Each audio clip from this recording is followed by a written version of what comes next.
안녕하십니까? 잘 들리시나요? 예, 안녕하세요. 저는 양자 컴퓨팅 강의를 맡게 된 안호균입니다. 저는 고려대학교 김중원 교수님 연구실인 AIM랩에서 연구를 하고 있습니다.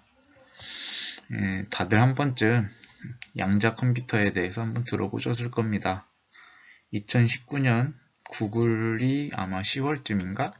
그때 양자 컴퓨터를 만들었다고 발표를 함으로써 그때 아마 뉴스에 한참 떠들썩했는데 그때 한번 아마 들어보셨을 겁니다. 그래서 이번 강의를 포함한 아마 10강의, 11강의 정도 양자 컴퓨팅이 무엇이고 어떤 식으로 계산이 이루어지는지 한번 제가 강의를 준비해 보았습니다. 일단 강의는 이 퀀텀 컴퓨팅 익스플레인드 이 책으로 이루어질 거고요. 그리고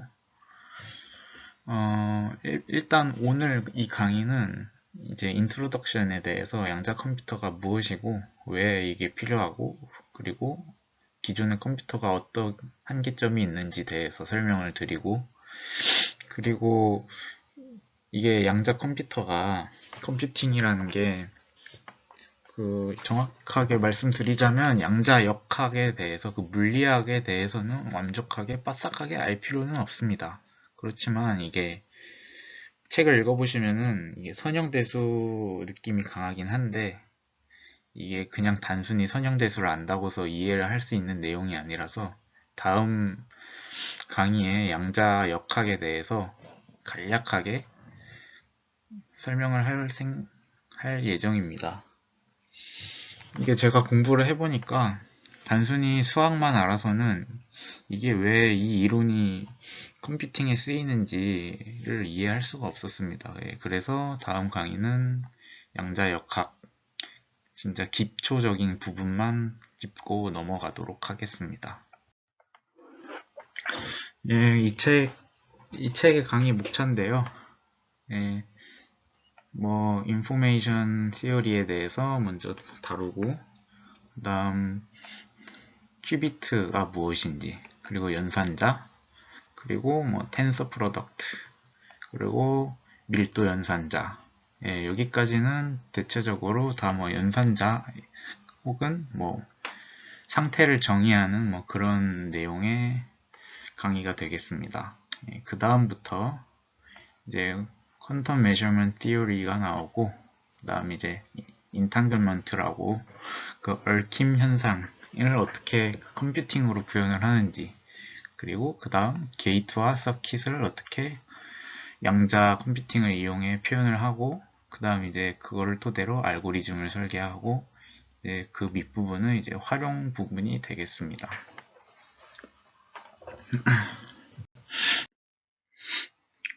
컴퓨터랑 양자 역학하고 이게 무슨 관련이 있을까요? 혹시 뭐 아시는 분 계신가요? 요 그림은 이제 슈레딩거의 고양이라고 그 슈레딩거가 양자 물리학 그 나중에 또 설명드리겠지만 이 코펜하겐 해석이라는 게 있는데 그것을 비판하기 위해서 만든 그 사고 실험입니다. 그래서 이 실험을 통해 실제 고양이가 죽진 않았지만 아마 수천만 마리, 수백만 마리가 죽었을 겁니다. 아무튼 강의를 이제 본론으로 이어가자면 컴퓨터랑 양자 물리학이랑 어떤 관련이 있는지 이번 인트로덕션을 통해 한번 다뤄보고자 합니다. 이건 컴퓨터의 역사인데요. 20세기 중반에 거대한 컴퓨터로부터 시작하여 조그만 가정용 PC까지로 가기까지 여러 발전이 이루어졌습니다. 보시다시피 이 덩치 큰 컴퓨터가 ENIAC이라는 컴퓨터입니다. 이 최초의 컴퓨터라 정확히 말하면 최초의 전자식 컴퓨터라 불리는 ENIAC은 무려 30톤짜리 컴퓨터였습니다. 사람의 손으로 계산하던 포탄의 예상 포격 지점을 계산하기 위하여 만들어졌습니다. 물론 성능은 지금의 손바닥만한 그 쌀집 계산기만 수준이었지만 당시 가격은 지금 환율로 아마 76억 원 정도라고 추측됩니다. 그리하여 이 각 나라에서 무게와 크기 그리고 제일 중요한 성능 면에서 진정한 슈퍼컴퓨터를 만들기 위해 노력을 쏟아 부었습니다. 그리고 옆에 오른쪽에 있는 그림은 그 뭐 컴퓨터의 역사의 순서대로 나타낸 그림인데 그냥 참고해 주시면 되겠습니다.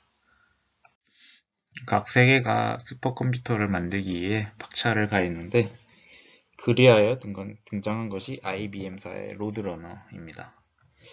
로드러너는 2008년 최초의 1페타플롭스의 성능을 인증받았습니다. 여기서 이 플롭스란 게 아래에 나와 있듯이 Floating Point Operation per Second라고, 이게 정확히 들으면 뭔지 모르실 수 있겠는데요. 이게 뭐냐면은 그 컴퓨터의 성능을 말합니다. 그 1초 동안 컴퓨터가 수행할 수 있는 연산 횟수를 말합니다. 정확히 말하면 부동소수점이라는 건데, 식진법을 이제 여기서 컴퓨터가 계산을 하는 과정에서 이 컴퓨터는 이진법이지 않습니까?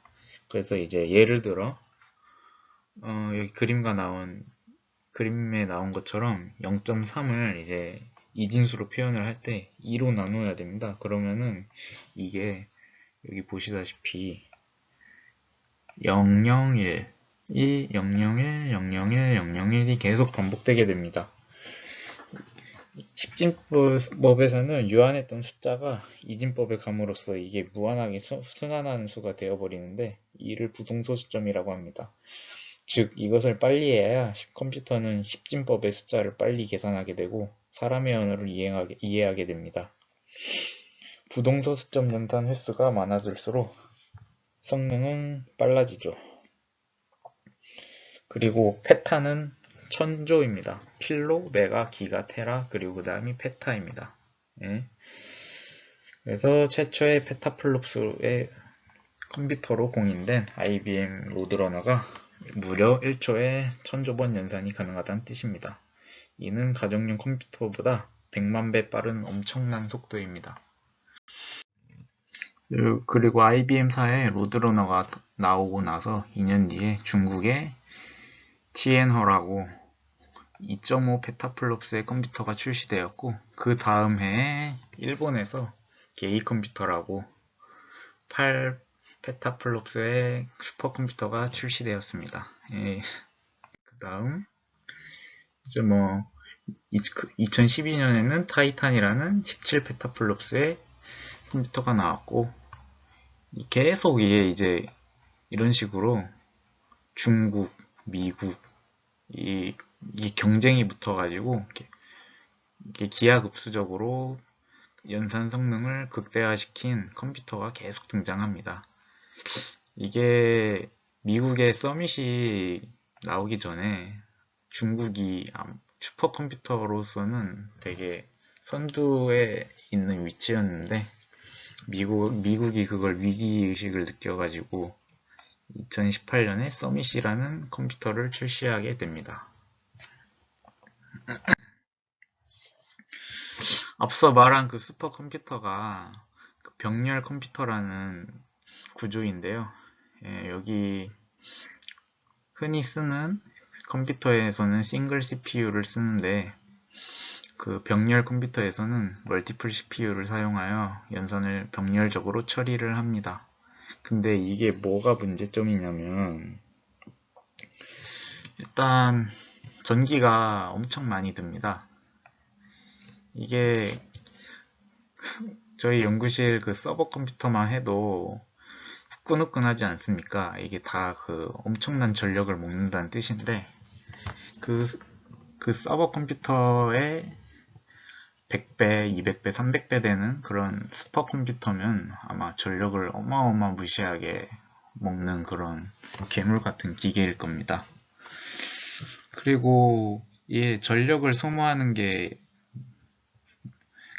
여기서 끝이 아니라 이거를 또 식히는데 에너지를 엄청 많이 소모하게 됩니다.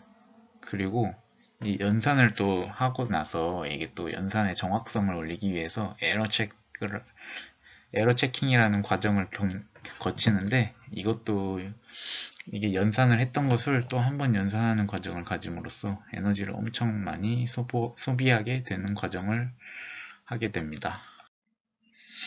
예, 이거는 무슨 그림이냐면 그래프에서 이제 노드에 해당하는 건데, 예를 들어 이제 지점이 3개라고 치면은 그 3개의 지점을 가는데 경로의 가지수는 3팩토리얼이 됩니다.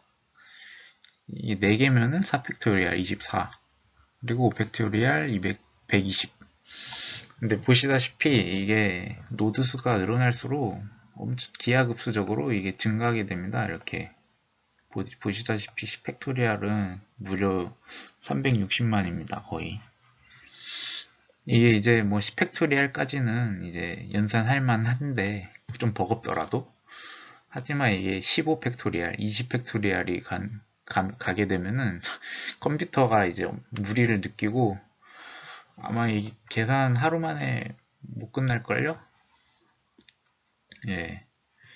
그래가지고 지금 이제 인공지능 같은 경우, 지금 특히 강화학습, 이게 이제 각각의 시행착오를 겪으면서 그 알고리즘을 통해서 이제 폴리시를 수정해가고 그런 과정을 하는 그런 인공지능 시스템인데요. 강화학습의 경우 일일이 다 학습을 해야 되는데 그 시간이 엄청 오래 걸립니다. 그래서 이따 뒤에서 설명드릴 것 같은데, 아마 기존의 컴퓨터로 강화학습을 하려면은 시간이 매우 오래 걸리므로 아마 새로운 방식의 컴퓨터가 필요하게 될 겁니다. 그리고 아까 말했던 거 이어서 하자면은 100팩토리얼이 되면은, 노드가 100개가 되면은 무려 이거 셀 수가 없는데요. 이게 뭐예요? 933, 26, 21, 54. 아무튼 이 정도 큰 숫자가 돼가지고 컴퓨터가 계산할 수 없을 정도의 사이즈가 돼버립니다. 어마무시하죠? 네, 다음으로는 그 컴퓨터 하드웨어 쪽에 대해서 설명을 좀 하려고 합니다. 처음에 그 애니악 같은 컴퓨터가 진공관을 사용했었고, 그 다음 트랜지스터가 나오게 되고, 그 다음 이제 집적회로, 그 다음 VLSI라는 초고밀도 집적회로라는 게 나오게 됩니다. 이 소자들이 이제 로직을 수행하고 이런 것도 있지만, 기본 베이스는 컴퓨터의 이진수인 0과 1을 수행한다는 것입니다.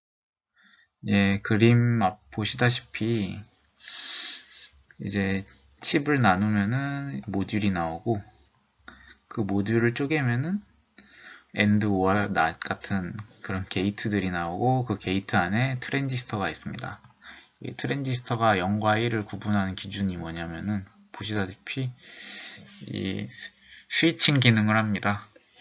이제 정확히 말하자면 이제 이 손가락 부분이 게이트라는 부분인데, 게이트에 전압을 가함으로써 이 전류의 이동과, 그리고 전류가 이동하지 못하게 함으로써 0과 1을 구분합니다.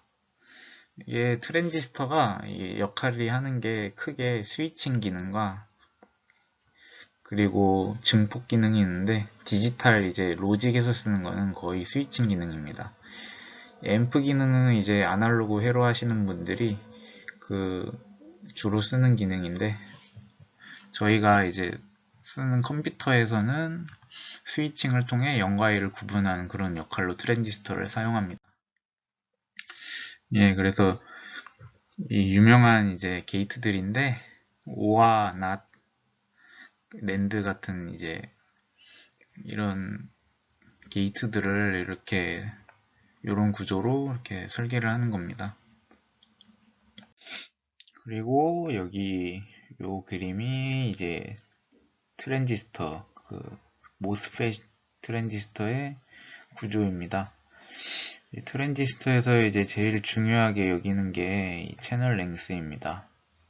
이 채널 랭스를 줄이느냐 안 줄이느냐에 따라 그 집적화가 되고 안 되고가 결정됩니다. 집적화가 이제 좀 새는 얘기긴 한데 왜 중요하냐? 옆에 이제 이 트랜지스터를 만들 때 이 웨이퍼라는 이 실리콘 판을 이용해서 만듭니다. 근데 이 판이 엄청 비쌉니다. 제가 정확한 가격은 모르지만 아마 1000만원대 엄청 비싼 걸로 알고 있습니다. 근데 이제 반도체 회사에서 이제 수익을 남기려면 이 똑같은 이제 실리콘 웨이퍼를 사용해서 최대한 많은 칩을 생산해야 됩니다. 그래서 반도체 회사가 이익을 남기는 게 이 채널 랭스, 그러니까 이 채널 랭스를 줄임으로써 그 집적화를 통해 더 많은 칩을 생산할 수 있기 때문에 그렇게 해서 돈을 버는 건데, 보시다시피 그 삼성 TSMC가 이 공정 쪽으로 유명하죠. 올해 2021년인데 이제 뭐 TSMC에서는 3나노, 뭐 4나노 공정을 이제 막 시작했다고 하는 소리가 들리고, 삼성은 이제 5나노를 막 끝냈다고는 하는데, 이제 이게 뭐가 문제가 되냐면요. 이게 실리콘에서 이제 기본이 되는 이 P 서브스트레이트, 여기가 이제 그 물성 하시는 분들 해보신 분들은 아시겠지만 이것을 통해서 그 포텐션 장벽을 만드는 겁니다. 그래서 여기다가 게이트에 전압을 가하면은 포텐션 장벽이 낮아져 가지고 전자가 통과하고, 그리고 게이트에 전압을 끊어주면은 장벽이 다시 높아져서 이 전자의 이동을 차단시킴으로써 0과 1을 구분하게 되는데, 이게 되게 초고밀도 집적화가 되면은 이제 이게 그냥 전자가 통과해 버립니다, 이것을. 그러니까 장벽이 있으나 마나한 그런 상황이 발생한 거죠. 그게 양자역학적으로 실리콘일 때, 그러니까 실리콘일 때 1.5 나노미터라고 합니다. 그 한계가. 이게 근데 왜 이제 좀 물성적으로 좀 얘기가 빠지는 것 같긴 한데, 왜 이게 중요하냐? 이게 이제 이게 실리콘이 일단 수율이 좋습니다. 그러니까 생산할 때 비용이 좀 적게 든다는 거죠. 이게 실리콘 만들 때 갈륨 아세나이드나 이제 뭐 징크 옥사이드라는 그런 재료들도 사용하긴 하는데, 이거는 흔히 그 대량 생산을 하기 위해서는 좀 적절하지 않은 재료입니다. 그래서 이제 이 1.5나노의 미터의 한계를 극복하려면은 이제 물성하시는 분들이 이제 뭐 새로운 소자를 발견하시거나 이렇게 노력을 하시겠죠. 예, 그 다음 이제 슬라이드로 넘어가겠습니다. 예, 전 슬라이드까지는 반도체, 특히 그 하드웨어, 컴퓨터 하드웨어에서 물성적인 측면에 대해서 한번 다뤄봤고요. 예, 이번 슬라이드에서는 퀀텀 컴퓨터의 아이디어가 어디서부터 시작되는지 소개하는 슬라이드가 되겠습니다. 옆에 이제 그림에 나온 아저씨가 리처드 파이만이라는 사람인데요. 20세기에 유명한 미국의 물리학자입니다. 리처드 파이만은 이제 현재 컴퓨터가 막대한 계산을 하기에는 되게 버겁다라는 그런 생각을 하게 됩니다.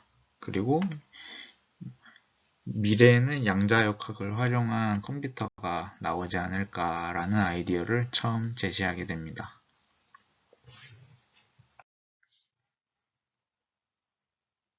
그리고 이제 이 아저씨는 데이비드 도이치라는 사람인데요. 컴퓨터가 이제 0과 1로 설계가 되어 있지 않습니까? 이제 근데 이 자체에 대해서 이제 의문을 던지는 거죠. 0과 1로 이제 컴퓨터가 된 건데 이게 설계부터 잘못되지 않았을까? 이게 양자 역학을 공부해 보신 분은 이제 아시겠지만 양자 정보라는 게 있는데 이게 자연에는 이게 0과 1로 정보가 표현될 정도로 이렇게 단순하지가 않습니다. 근데 이제 이러한 부분에서 의문을 던졌던 거죠. 이제 그리하여 이제 퀀텀 컴퓨터가 처음 나오게 된 게 그 디에이브사의 캐나다에서 만든 그 퀀텀 컴퓨터입니다. 근데 이게 이제 왜 이렇게 유명해지지가 않았냐 하면은 이거에 대한 논문이 없습니다. 그래서 이제 물리학계나 과학계에서는 이게 검증이 안 됐다. 그래서 되게 외면받게 됩니다. 그래서 뉴스에도 안 나오게 되고 이제 이쪽 분야를 하시지 않는 분들은 잘 모르게 되는 거죠. 근데 이제 이게 나오게 된 게 이제 2010년대 초반, 2009년 뭐 그쯤인데 구글이 이제 여기에 관심을 가지게 그리고 이거는 이제 구글에서 만든 퀀텀 컴퓨터인데요. 아까 그 뒤에서 말한 그 디에이브 컴퓨터에 대해서 조금 더 설명을 드리자면은 이제 기존 컴퓨터에 쓰는 게 0과 1의 이제 비트인데 뒤에서 설명드리겠지만 퀀텀 컴퓨터에서는 큐빗이라는 걸 사용합니다. 근데 이 큐빗이라는 게 이제 물리학적으로 되게 잘 유지를 시켜줘야 되는데 되게 깨지기 쉽습니다. 이게 결 어긋난 현상이라고 하는데 이제 큐빗이 이제 많아질수록 이 깨짐 현상을 발생하지 않게 해야 되는데 DAV사의 이제 큐빗은 깨지는지 안 깨지는지 이걸 입증할 방법이 없어가지고 그래서 과학계에 외면을 받게 됩니다. 근데 그럼에도 불구하고 구글은 거기에 관심을 가지게 됐고 이제 그것을 인수하여 2019년 시카모 퀀텀 프로세서라는 컴퓨터를 출시하게 됩니다. 이게 얼마나 대단하냐면 이제 뒤에서 이제 논문을 살짝 보여줌으로써 말씀을 드릴 텐데 퀀텀 스프리머시라는 양자 우위에 올라갔다는 겁니다. 양자 우위가 뭐냐면은 기존의 슈퍼컴퓨터보다 양자 컴퓨터가 성능이 압도적으로 올라가는 그 임계점? 네, 그 지점을 말합니다. 여기 조그맣게 글씨가 써있긴 한데 그게 이제 53큐비트부터 정확히 말씀드리자면 50큐비트부터 기존의 컴퓨터보다 월등히 빨라지게 됩니다. 그래서 이제 구글이 이 프로세서를 만들과 동시에 네이처에 논문을 한 장을 내게 됩니다. 그래서 여러 과학자들이 분석을 해보니까 얘네는 디에이브랑 다르게 잘 증명을 했고 입증을 했다. 이래서 주목을 받게 됩니다. 네, 이번에는 이제 큐비트에 대해서 말씀을 드릴 텐데요.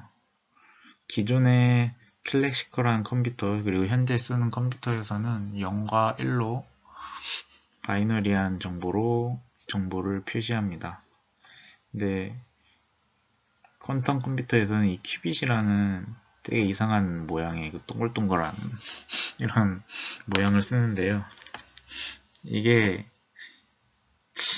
양자 역학에서 중첩 현상이라는 게 있는데 이게 어느 특정 상태가 여러 개 공존한다는 뜻입니다.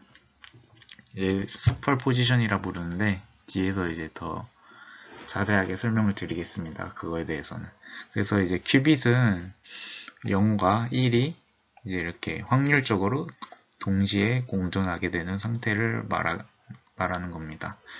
그래서 이제 큐빗을 이제 물성 하드웨어적으로 표현하는 방법이 이제 첫 번째와 같이 이제 전자의 스핀 이게 업스핀인지 다운스핀인지에 따라 이렇게 나눌 수도 있고요. 그리고 이제 이 광자 그 포톤이 세로로 되느냐, 파동이 가로로 되느냐, 이 편광 현상에 따라 이제 나누게 되는데, 이게 양자역학에서 이게 정해지지가 않았습니다. 그러니까 이게 업인지, 이 전자의 경우 업스핀인지 다운스핀인지 구분이 안 가고, 광자의 경우 이게 세로로 된 파동인지 가로로 된 파동인지 구분이 안 가기 때문에 이런 중첩 현상을 이용해서 큐빗을 표현한다고 합니다. 네, 이제 다음으로는 슈퍼포지션에 대해서 설명을 드리겠습니다. 이제 슈퍼포지션이라는 것은 우리 한국말로 중첩이라는 뜻인데요. 말 그대로 0과 1이 확률적으로 공존한다는 뜻입니다. 그래서 이제 클래시컬한 스테이트에서는 0과 1이 이렇게 구분이 되는데, 양자 중첩 현상에서는 이렇게 공존을 하는 현상이 발생하게 됩니다. 이게 이제 확률적으로 분포를 하게 되고요. 그리고 전자공학에서 이제 신호처리, 제어공학, 그리고 뭐 통신 좀 하시는 분들은 LTI 시스템을 한 번씩 다 다뤄보셨을 겁니다. 거기에서 이제 프리의 시리즈나 이제 프리의 트랜스폼을 공부하시면서 슈퍼포지션에 대해서 한 번씩 들어보셨을 텐데요.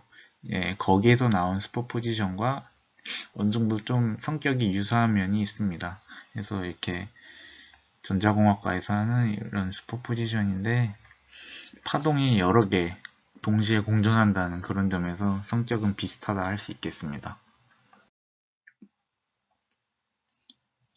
그리고 이제 이 슈퍼포지션이 왜 좋냐, 왜 컴성 컴퓨터에서 왜 좋냐 하면은, 기존의 컴퓨터는 이제 이게 제가 세어봤는데 16개인데, 이렇게 16개의 경로를 간다고 하면은 이렇게 하나 이 애니메이션에 나온 것처럼 하나하나 계산을 합니다. 근데 퀀텀 컴퓨터에서는 그 하나하나 계산하는 게 아니라 이게 동시에 공존을 하기 때문에 한 번에 계산하게 됩니다. 이게 또 이게 아까 앞서 말씀드린 병렬 컴퓨터랑은 또 다른 개념인데, 옆에 이제 이해를 돕기 위해 애니메이션을 하나 준비했습니다. 이제 이게 이제 큐비트의 중첩 현상에 대해서 설명한 애니메이션인데요. 기존 컴퓨터에서는 이제 예를 들어 비트가 2개짜리인 정보에 대해서 한번 얘기를 해봅시다. 이제 기존의 컴퓨터가 이제 2비트짜리가 있다고 하면은 0001, 1011 이렇게 각각의 정보를 다 하나하나 일일이 연산을 하게 됩니다. 근데 큐비트에서는 이게 2개의 큐비트가 이렇게 있지 않습니까? 이게 확률에 따라 중첩 현상에 의해 공존하게 됨으로써 요 이진수 클래시컬한 컴퓨터에서 설명하는 이런 4개의 정보를 한꺼번에 연산을 처리하게 됩니다. 이제 이게 2비트짜리에서는 별로 이제 차이가 안 나게 되는데, 비트가 예를 들어 그림 옆에 나온 것 같이 20개가 되면은 성능이 압도적으로 빨라지게 됩니다. 여기 계속 그림이 바뀌어서 좀 보기 힘든데요. 20비트 같은 경우 여기 보면은 100만이라고 하는데, 기존에 이제 컴퓨터가 20비트의 정보를 하나하나 다 확인을 하려면은 거의 100만 번의 연산을 일일이 다 하나하나 수행해야 되는데, 퀀텀 컴퓨터는 그 100만 번의 연산을 한 방에 처리한다는 것으로 정리가 되겠습니다. 네, 이거는 아까 이제 보여드렸던 슬라이드인데, 기존 컴퓨팅 방식으로는 이제 10가지의 노드의 경로를 탐색하는 방법은 거의 360만 가지 경우의 수가 돼버립니다. 이것을 다 하나하나 연산을 한다는 의미가 되겠는데요. 퀀텀 컴퓨터에서는 이것을 앞서 말씀드렸다시피 한 방에 계산한다는 뜻이 되겠습니다. 네, 이제 이거는 구글이 2019년 네이처지에 올린 논문에 실린 그림을 가져와 봤는데요. 이제 큐비트가 이런 식으로 배열이 된다고 합니다. 이제 이 십자가 모양이 큐비트고, 이제 이 파란 거는 큐비트를 이어주는 이음새 역할을 하는 애들입니다. 그래서 이제 각각의 상태에 따라 이렇게 에러 확률을 계산해 놓은 표인데, 네, 이거 자세한 거는 패스하도록 하겠습니다. 네, 이제 이거는 퀀텀 컴퓨터에 들어간 게이트에 대해 나온 그림인데요. 네, 이제 기본 컴퓨터에서는 이제 0과 1을 넣으면은 AND나 뭐 OR, 뭐 NAND 같은 이런 게이트를 통해 이제 로직을 만들고 계산을 수행하게 됩니다. 근데 이제 이런 그 클래시컬한 컴퓨터는 0과 1의 그 확실한 정보를 통해 그런 인풋을 넣어서 계산 결과를 출력하는 구조인데요. 이 앞서 말씀드렸다시피 퀀텀 컴퓨터의 그 큐빗은 이게 1인지 0인지 이게 정보가 딱 정해진 게 아닙니다. 그래가지고 그 중첩된 그 상태 그리고 그 확률적으로 존재하는 그 뭉텅이를 한꺼번에 그 게이트에 넣어서 새로운 알고리즘 구조를 통해서 연산을 해야 되는데, 그 과정에서 게이트도 다 기존의 컴퓨터와 다르게 설계를 해야 됩니다. 그래서 이제 나중에 설명을 드릴 게이트에 대해서는 공부를 해볼 텐데, 뭐 요런 모양으로 되어 있다고 합니다. 네, 그리고 요거는 이제 그 어떻게 큐빗을 잘 가둬놓냐 그거에 설명하는 논문의 그림인데요. 네, 뭐 이런 식으로 이렇게 작은 격자에 이렇게 큐빗을 가둬놓는다고 합니다. 저는 이제 물성 전공은 아니라서 정확한 원리가 어떻게 이제 돌아가는지는 잘 모르는데, 네, 아마 이런 에너지 월을 형성해서 에너지 장벽을 형성해서 이렇게 큐빗을 이렇게 보관하는 것 같습니다. 그리고 이 그림도 이제 이렇게 격자 구조를 통해서 큐빗을 이렇게 하나하나 이렇게 보관한다는 그런 그림이 되겠습니다. 네, 이제 이 그림이 이제 되게 중요한 그림인데요.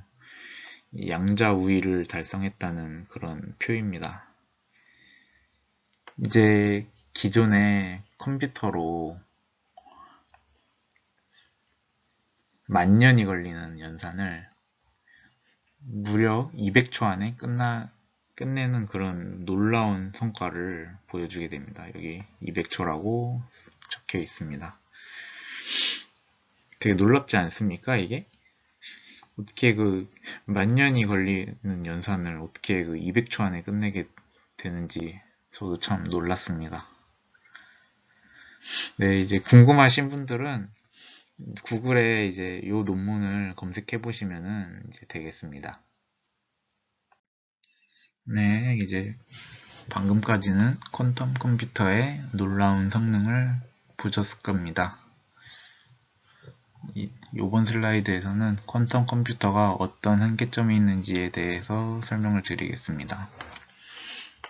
네, 이제 양자역학에서 이제 큐빗이 정보를 유지를 하려면은 결 맞음 현상이 있어야 됩니다. 이 결이 맞는다는 게 간섭 현상 없이 그 파동성을 유지를 해야 된다는 건데요. 예, 옆에 그림과 같이 주변에 이제 간섭하는 장애물 없이 이렇게 파동의 결이 맞는다고 하여 이것을 결맞음이라고 부릅니다. 근데 이것을 관측하려 드는 순간, 특히 뭐 여기 옆에 오른쪽에 그림으로 치자면은 이 파동을 측정하려고 여기에 뭐 이제 잘 안 보이네. 여기에 뭐 이제 이러한 그 네모난 상자 모양의 기계를 측정 장비를 갖다 놓는다고 합니다. 칩시다. 그러면은 이제 이것을 갖다 놓음으로써 측정을 하고 싶어서 갖다 놓은 건데, 얘를 갖다 놓음으로써 이제 파동이 어긋나게 되는 거죠. 그것을 결 어긋남이라고 부르고, 영어로는 디코이런스라고 부릅니다. 이런 현상이 발생하면은 이제 양자 컴퓨팅을 수행할 수 없게 됩니다. 그래서 결 맞음 현상을 유지시키는 게 제일 중요한 거고요. 네, 이제 다음으로는 이제 하드웨어적인 한계에 대해서 말씀을 드릴 텐데, 이게 이제 양자 컴퓨터의 기본 소자는 실리콘이 아니라 그 초전도체를 사용합니다. 이게 초전도체라는 게 아주 극저온에서 이제 이런 그 저항이 없는 현상을 나타내는 건데요. 이것을 이용해서 큐빗을 가둬놓는데, 이게 무려 40켈빈 절대온도, 이거를 이제 섭씨로 바꾸면은 마이너스 233도가 되게 됩니다. 매우 극저온이라, 이게 그 화학 하시는 분들이 쓰는 그 액체 질소가 아마 영하 180도인가? 그럴 텐데, 그거보다 훨씬 차가운, 그렇게 유지를 시켜야 이게 컴퓨터가 돌아간다고 합니다. 그만큼 되게 예민한 친구인데, 네, 이거는 아마 물성 하시는 분들이 열심히 연구를 해주실 겁니다. 네, 이번 슬라이드에서는 퀀텀 컴퓨터가 이제 어떤 분야에서 쓰일 수 있는지에 대해서 말씀을 드리고자 합니다. 이제 퀀텀 컴퓨터는 이제 아무 해독에 쓰일 수가 있습니다. 기존의 컴퓨터의 이제 암호 구조가 소수를 베이스로 해서 만들어지는데, 여기서 말하는 소수는 1과 자신을 약수로 갖는 숫자입니다. 근데 이것을 찾는 게, 이 소수를 찾는 게 매우 어렵습니다. 그러니까 이게 소수의 규칙성을 찾으려고 여러 수학자가, 그리고 그거에 관련된 그 수학 난제가 그 리만 가설 아니겠습니까? 그거 아직도 안 풀린 문제긴 한데, 리만 가설이라는 게 좀 새는 얘기긴 한데, 어떻게 하면은 수학에서 그 소수의 규칙성을 찾을 수 있지 않을까에 대해서 그런 그 의문점을 제기한 그런 문제입니다. 아무튼 본론으로 들어가자면, 이 소수를 찾는 과정이 매우 힘들기 때문에 직접 하나하나 모든 수를 통해 나누는 과정을 수행해야 됩니다. 근데 이 소수가 이제 세 자리수나 네 자리, 다섯 자리까지는 기존의 컴퓨터로 계산할 만한데, 이 소수가 예를 들어 이제 15자리, 18자리, 뭐 20자리가 넘어가면은 이거 계산하려면은 풀기가 매우 힘듭니다.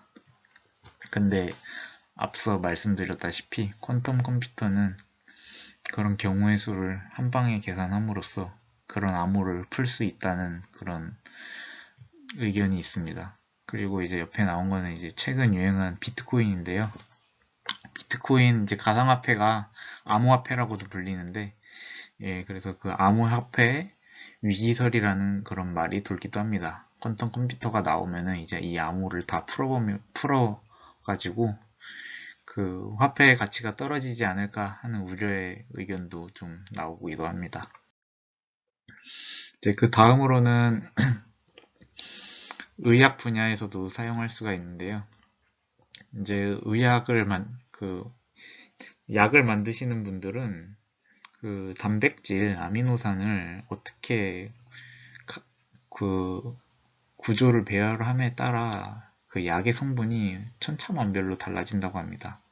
이제 아미노산의 종류가 제가 듣기로는 단백질의 종류가 아미노산을 통해 만들 수 있는 단백질의 종류가 되게 많다고 들었는데 이제 그 단백질을 어떻게 배열을 함으로써 이게 어떤 약이 되고 독이 될 수가 있다니까 그런 경우의 수를 다 하나하나 시뮬레이션을 통해 돌려봄으로써 신약 개발에도 쓰일 수 있다고 합니다. 그리고 이제 기상 예측에도 사용이 가능한데요. 이제 기상 예측이라는 게 진짜 변수가 많은 슈퍼컴퓨터로 아무리 돌려도 기상 예측이 항상 틀리지 않습니까? 특히 우리나라 비 온다고 했는데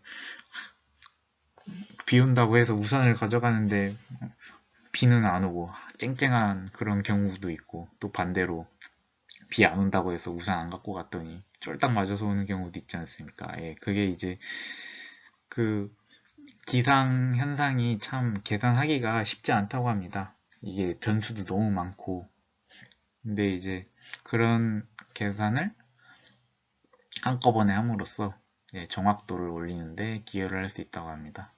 이제 그 다음으로는 인공지능에도 쓸 수가 있는데요.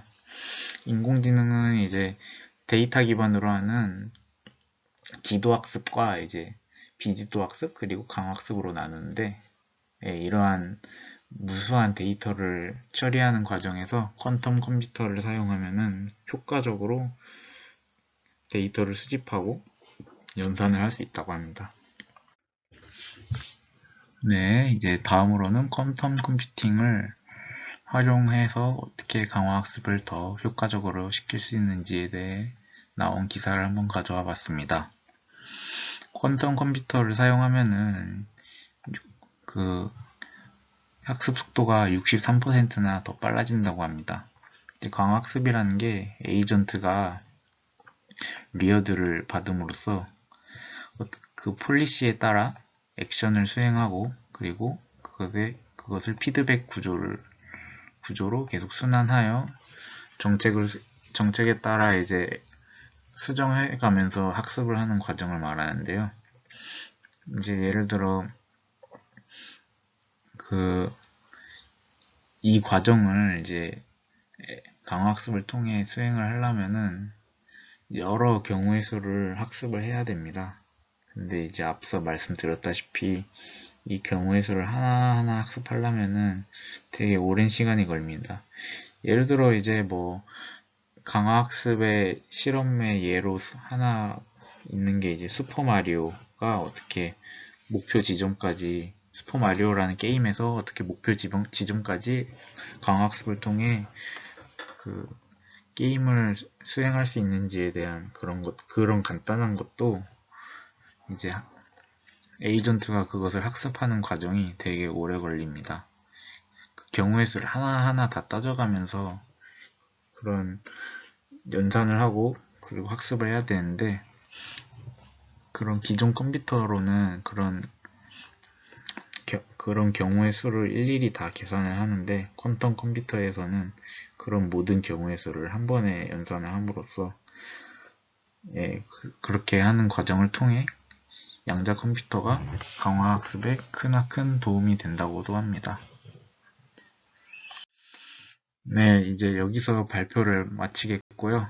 혹시 뭐 질문 있으신 분들은 여기 제 메일로 보내주시면 감사드리겠습니다. 네, 들어주셔서 감사합니다.